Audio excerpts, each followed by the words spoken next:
Assalamualaikum warahmatullahi wabarakatuh. Alhamdulillahi rabbil alamin. Wabihi nasta'inu ala umurid dunya waddin. Assalatu wassalamu ala asrafil anbiya wal mursalin wa ala alihi wa sahbihi ajma'in, amma ba'd. Puji syukur kita panjatkan kehadirat Allah subhanahu wa ta'ala, karena pada hari ini kita masih diberikan limpahan karunia, rahmat, hidayah dan inayahnya, sehingga di hari yang pertama dalam kegiatan MPLS ini bisa kita laksanakan. Walaupun pelaksanaannya kita laksanakan dengan sistem daring. Salawat serta salam sekiranya juga senantiasa kita haturkan atas junjungan kita baginda Rasulullah Nabi besar Muhammad sallallahu alaihi wasallam, yang membawa umatnya dari alam yang gelap gulita menuju ke alam yang terang benderang.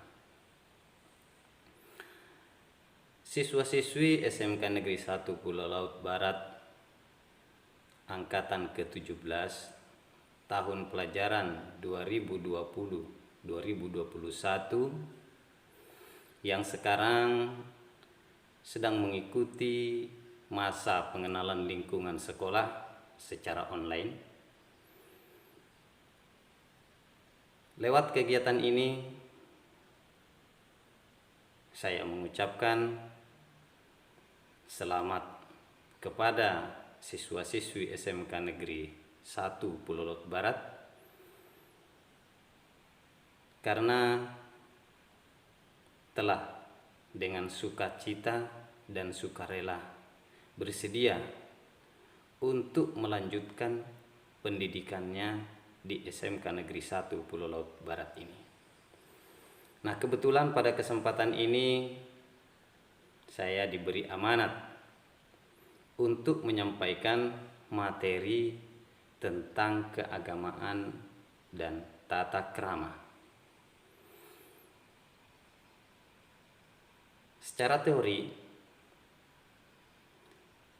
ada dua hal yang akan saya jelaskan pada kesempatan ini, walau secara singkat. Yang pertama tentang keagamaan, dan yang kedua tentang tata krama, walaupun itu sangat singkat karena waktu sangat tidak banyak. Nah, yang pertama, sejak zaman dulu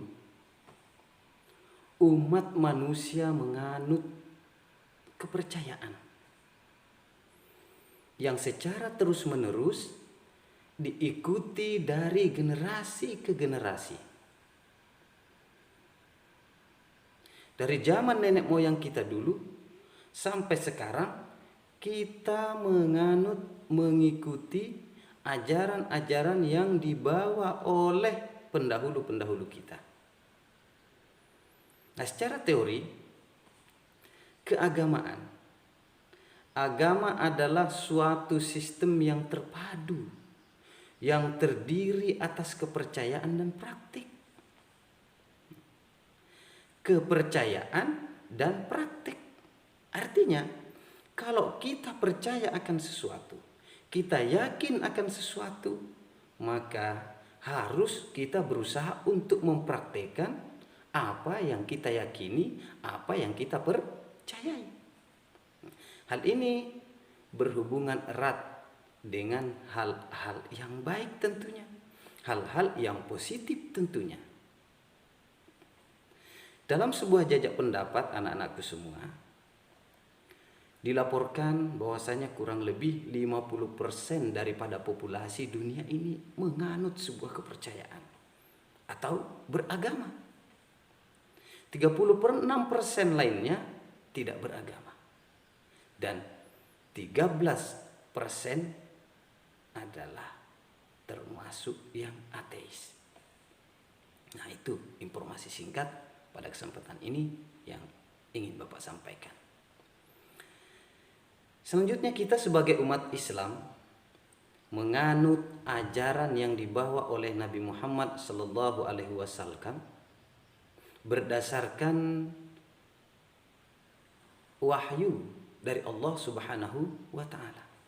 Di mana ajaran agama kita memberikan tuntunan bahwa Tuhan yang patut kita sembah hanyalah Allah Subhanahu wa taala. Hal ini senada dengan firman Allah Subhanahu wa taala di dalam Al-Qur'an, Quran surah Al-Ikhlas yang berbunyi, A'udzubillahi minasyaitonir rajim. Bismillahirrahmanirrahim. Qul huwallahu ahad. Allahus samad. Lam yalid wa lam yulad wa lam yakul lahu kufuwan ahad. Sebagai orang yang beriman kepada Allah Subhanahu wa taala, kita yakin bahwasanya yang diterima di sisi Allah Subhanahu wa taala hanyalah agama Islam. Sebagaimana dikatakan, innad dina indallahil Islam. Dan semua itu semestinya tidak hanya dalam ucapan dan retorika saja, melainkan harus juga diimplementasikan dalam bentuk perbuatan. Bagaimana mengimplementasikan dalam bentuk perbuatan? Kalau dalam ajaran Islam kita disyariatkan untuk melaksanakan ibadah sholat, harus kita laksanakan karena kita yakin dan kita percayai. Bagaimana kita melaksanakan ibadah puasa? Bagaimana kita melaksanakan zakat? Dan kalau kita mampu, kita juga bisa melaksanakan ibadah haji. Itu adalah syariat ajaran Islam. Anak-anakku siswa-siswi SMK Negeri 1 Pulau Laut Barat yang berbahagia. Itu yang pertama, tentang keagamaan. Kemudian yang kedua, tentang tata krama. Islam adalah agama yang luhur dan sangat agung. Islam tidak sekadar mengatur hubungan baik antara hamba dan Tuhannya, tapi juga mengatur hubungan indah antara hamba dengan sesama hamba, bahkan antara hamba dengan alam semesta.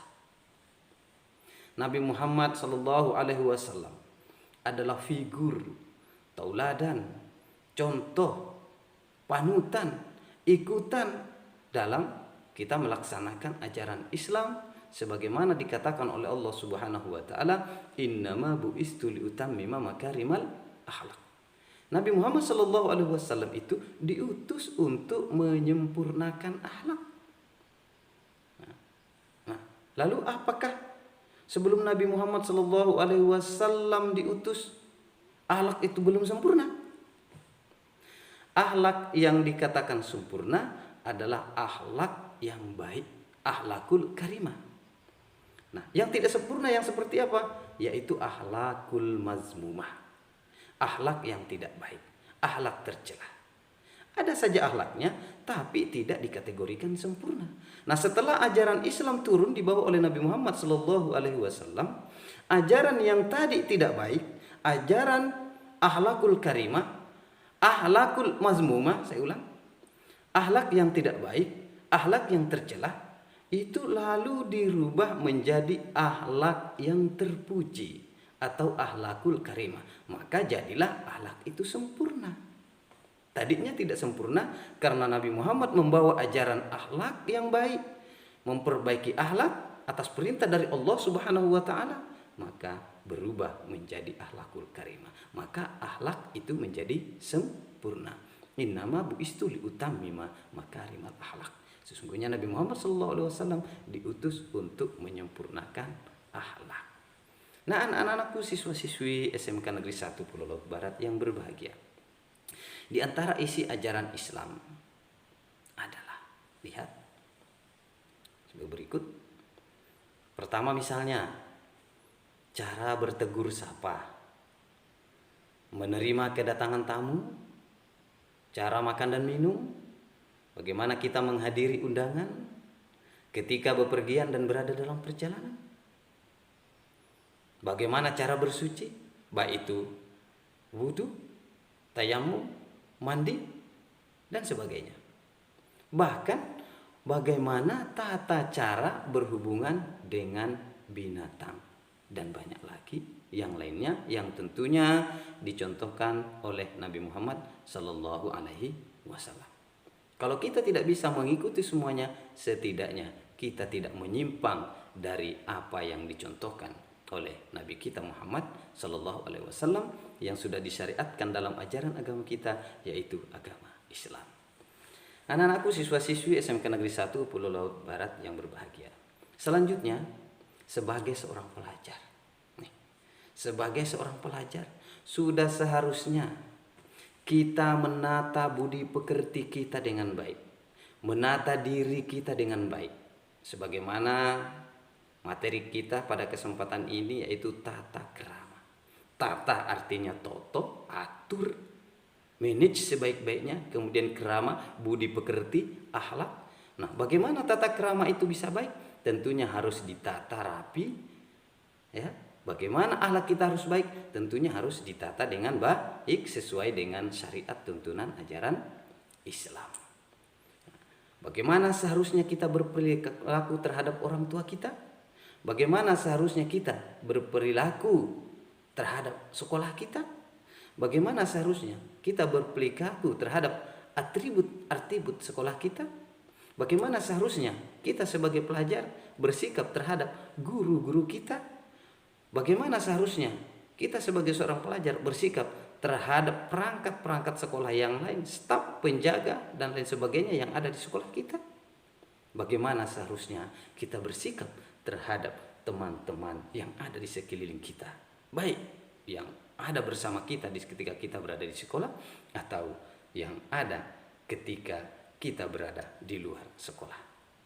Nah, siswa-siswi SMK Negeri 1 Pulau Barat yang berbahagia, demikian kiranya penyampaian singkat tentang materi daripada keagamaan dan tata krama yang pada kesempatan ini ditugaskan kepada saya. Nah, sebagai kesimpulan daripada materi ini, pertama, keagamaan yaitu hablum minallah, dan yang kedua, tata krama yaitu hablum minannas. Kita tata hubungan kita dengan Allah Subhanahu wa taala sebaik-baiknya. Kita perbaiki kontemplasi kita dengan Allah Subhanahu wa taala sebagai Tuhan Sang Pencipta. Kemudian kita juga tata rapi hubungan kita dengan sesama manusia dan sesama makhluk Allah yang lainnya. Sekian atas perhatiannya. Saya ucapkan terima kasih. Dan akhirnya saya ucapkan wabillahi taufiq wal hidayah wabirridha'i wal inayah. Wassalamualaikum warahmatullahi wabarakatuh.